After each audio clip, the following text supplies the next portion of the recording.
विद्यार्थी मित्रांनो, शुभ सकाळ। आज आपण आपल्या मराठी विषयामधली चौथी कविता उत्तम लक्षण संत रामदास हे या कवितेचे कवी आहेत। ही कविता आपण आज अभ्यासणार आहोत।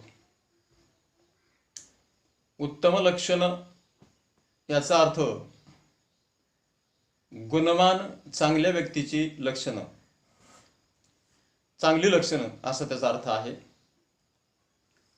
आता संत रामदास यांनी या कवितेच्या माध्यमातून गुणवान उत्तम चांगल्या व्यक्तीची लक्षणं सांगण्याचा प्रयत्न केलेला आहे।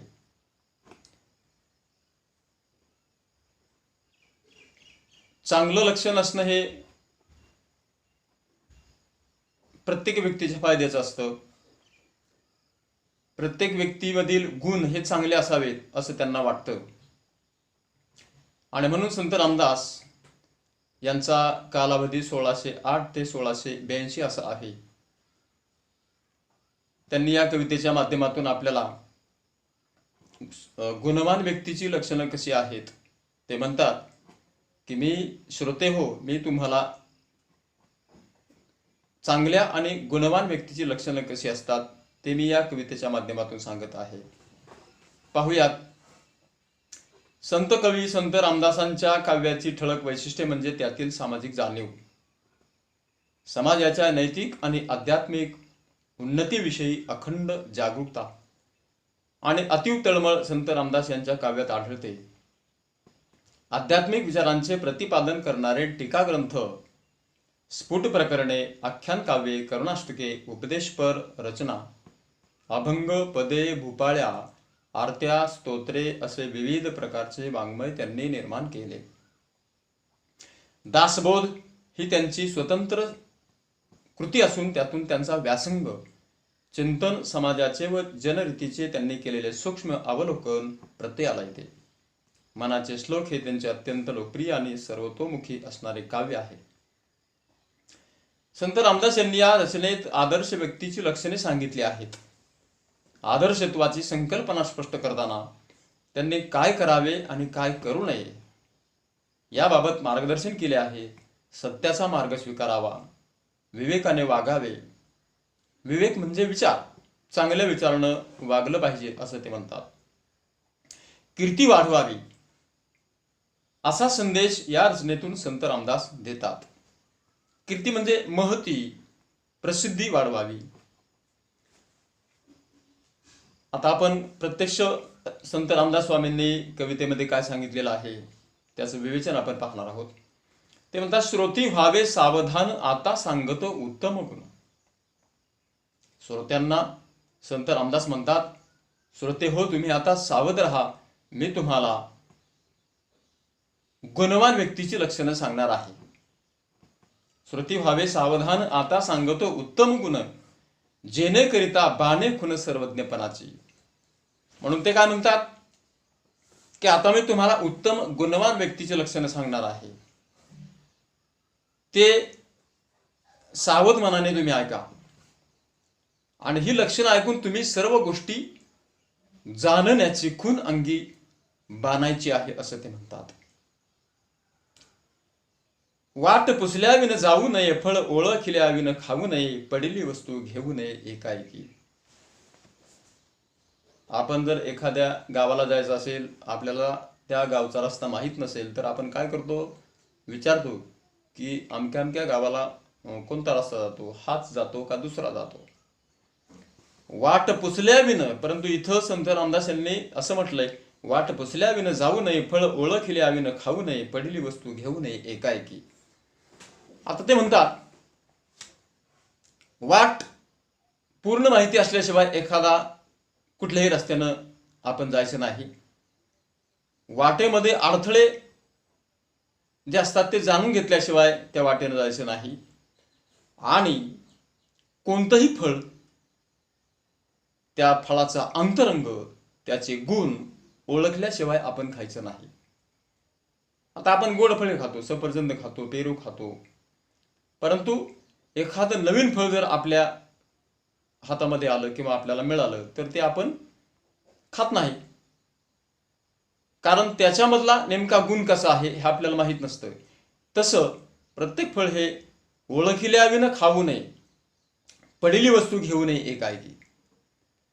रस्त्यात पडलेली कोणतीही वस्तू आपण अचानक कधीही हातात घ्यायची नाही, पटकन उचलायची नाही.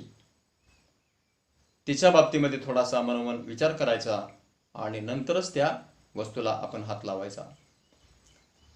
ज्यांनी आर्जव तोडू नये, पापद्रव्य जोडू नये, पुण्यमार्ग सोडू नये कदाकाळी. लोकांनी केलेली विनंती लक्षात घ्यावी. ज्यांनी आर्जव, ज्यांनी म्हणजे लोकांनी, लोक, आर्जव म्हणजे विनंती, तोडू नये म्हणजे लोकांनी केलेली विनंती लक्षात घ्यावी. ज्यांनी आर्जव तोडू नये, पापद्रव्य जोडू नये, पुण्यमार्ग सोडू नये कदाकाळी. पापद्रव्य, पापाच्या मार्गातून कमवलेली जी संपत्ती असते, धन असतं, ते आपण त्याचा कधी साठा करायचा नाही. त्या संपत्तीचा आपण कधी साठा करायचा नाही, कारण पाप आणि कपट करून ती जर संपत्ती मिळवलेली असेल तर ती आपल्याला रुचत नाही, पचत नाही असं ते म्हणतात, आणि त्याचा साठा करायचा नाही असं ते म्हणतात. कपट करून पैसा मिळवू नये. पुण्याचा मार्ग म्हणजे सच्छील मार्ग, सद्वर्तन कधीही सोडू नये. पुण्याचा मार्ग, आता लोक म्हणतात किती पुण्य केलं तरी आपल्या पाठीमागं जी काही साडेसाती आहे किंवा आपल्या मागं ज्या व्याधी आहेत त्या असतातच. उलट वाईट लोकांचंच चांगलं होतं असं लोक म्हणतात. म्हणून वाईट मार्गाला जायचं नाही, सत्याचाच मार्ग आचरणात आणायचा. चांगल्याच मार्गाने आपण गेलं पाहिजे, चांगलाच मार्ग आपण अनुसरायचा. त्याचं फळ आपल्याला निश्चित मिळतं. तोंडाळाशी भांडू नये, वाचाळाशी तंडू नये, संत संग खंडू नये अंतर्यामी. जे तोंडाळ असतात, तोंडाळ म्हणजे भांडकुदळ, फटकळ बोलणारे असतात, टोचून बोलणारे असतात, त्या व्यक्तीशी कधी भांडायचं नाही, कारण त्या व्यक्तीशी आपण जर भांडलो तर आपल्याला त्रास होतो. म्हणून तिच्याशी कधी भांडायचं नाही. व्यर्थ बडबड करणाऱ्या वाचाळ माणसाशी कधी तंटा करायचा नाही. सज्जनांची संगत कधी मध्येच सोडायची नाही. हे कायम आपण मनात ठेवलं पाहिजे, लक्षात ठेवलं पाहिजे. मनापासून झालेली संतांची मैत्री सोडू नये. संत संग हा कधीही अनुसरायचा आहे असं संत रामदास म्हणतात. तोंडाळ म्हणजे वाटेल ते बोलणारा, भांडकुदळ. वाचाळ म्हणजे व्यर्थ बडबड करणारा. अशा व्यक्तींच्या नादी लागायचं नाही. संत संग, संतांची संगती कधी सोडायची नाही, मैत्री सोडायची नाही.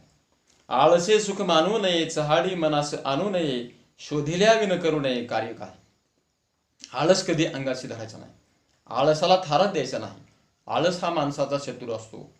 तो झटकन लगेच त्याला झटकून टाकायचा पटकन, आणि आपल्या कामाला पण लागलं पाहिजे. आळसे सुख मानू नये, चहाडी मनास आणू नये. आळस करून आनंद कधी घ्यायचा नाही. आळसात सुख नसतं हे आपल्याला माहिती आहे.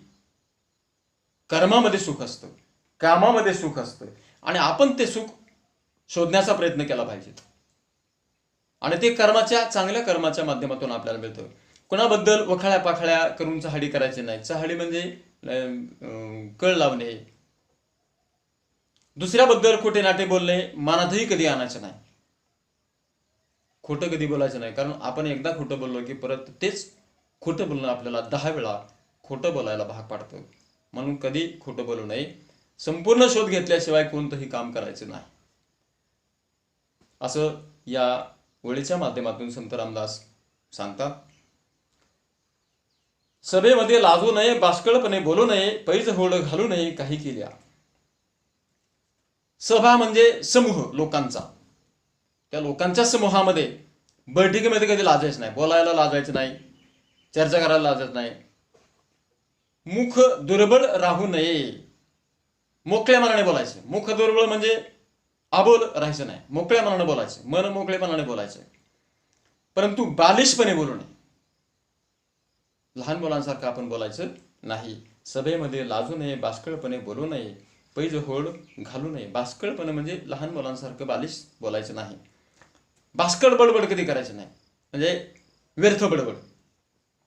कोणत्याही प्रकारची पैज म्हणजे पैन शर्यत लावायची नाही. कोणाशीही स्पर्धा करायची नाही. स्पर्धा करायची असेल तर ती आपल्या स्वतःशी करायची. स्पर्धा करायचीच नाही. आणि जर करायची असेल तर संपूर्ण विचार करून आपण मैदानामध्ये उतरलं पाहिजे, असं या ठिकाणी ते सांगतात. कोणाचा उपकार घेऊ नये, घेतला तरी राखू नये, परपीडा करू नये, विश्वासघात.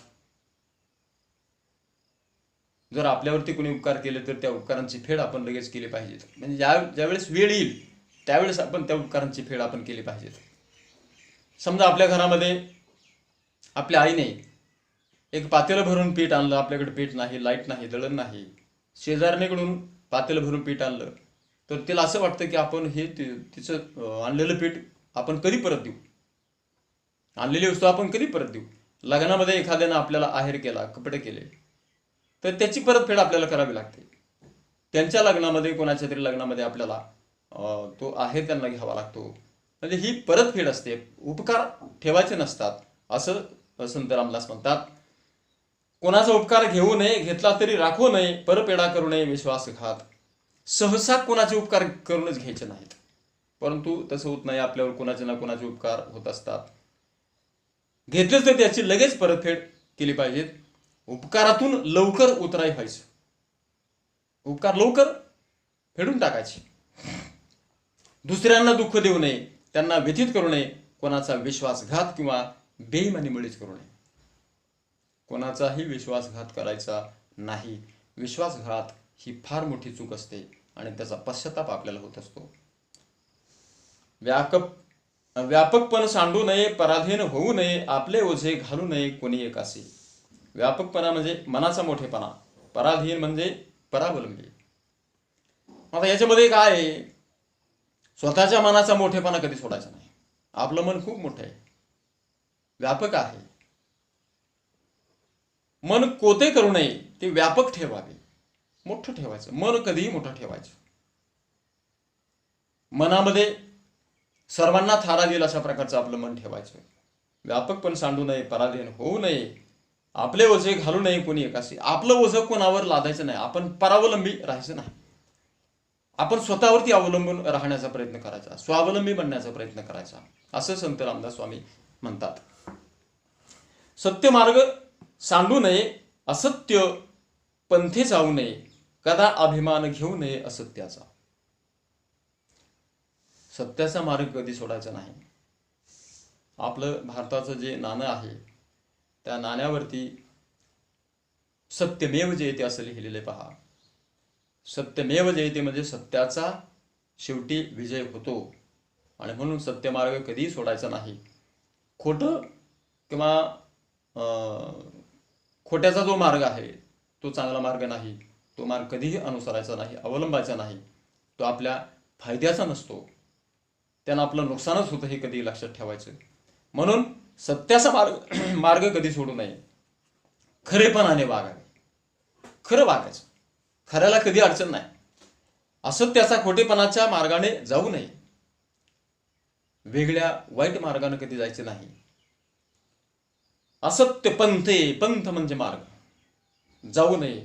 असत्य म्हणजे खोटा किंवा खोटेपणाचा.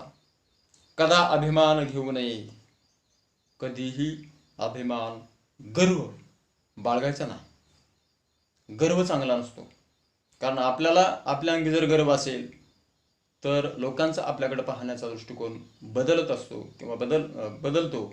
आणि म्हणून गर्व कधी पाळायचा नाही. अपकीर्ती ते सांडावी, सत्कीर्ती वाढवावी. अपकीर्ती म्हणजे बेअब्रू किंवा वाईट प्रसिद्धी कधी मिळवायची नाही. अपकीर्ती ते सांडावी, सत्कीर्ती वाढवावी. चांगलं काम, चांगलं कर्म जर आपलं असेल तर आपली आपोआप कीर्ती वाढत असते. अपकीर्तीला बळी पडू नये, कुप्रसिद्धी टाळायची. प्रसिद्ध होण्यासाठी आपण प्रयत्न करायचे, कुप्रसिद्धी पाठीमागे जायचं नाही आपल्याला. चांगली कीर्ती वाढवायची, चांगल्या प्रकारे प्रसिद्ध आपण झालं पाहिजेत. लोकांच्या मनामनामध्ये आपण आपलं कर्म किंवा आपला स्वभाव हा उतरला गेला पाहिजेत. आणि म्हणून सारासार विचाराने, विवेकाने वर्तन करून सत्यमार्ग प्रत्येकाने अनुसरायचा आहे. म्हणून या उत्तम लक्षण कवितेच्या माध्यमातून कवी संत रामदास यांनी चांगल्या व्यक्तीचे गुण या ठिकाणी सांगितलेले आहेत. आणि म्हणून ही कविता या ठिकाणी संपलेली आहे. सर्व विद्यार्थ्यांनी या कवितेच्या पाठीमागं जे स्वाध्याय आहेत ते स्वाध्याय कृती सगळ्या वहीमध्ये सोडवायच्या आहेत आणि आपल्या ग्रुपवरती टाकायचे आहेत. धन्यवाद.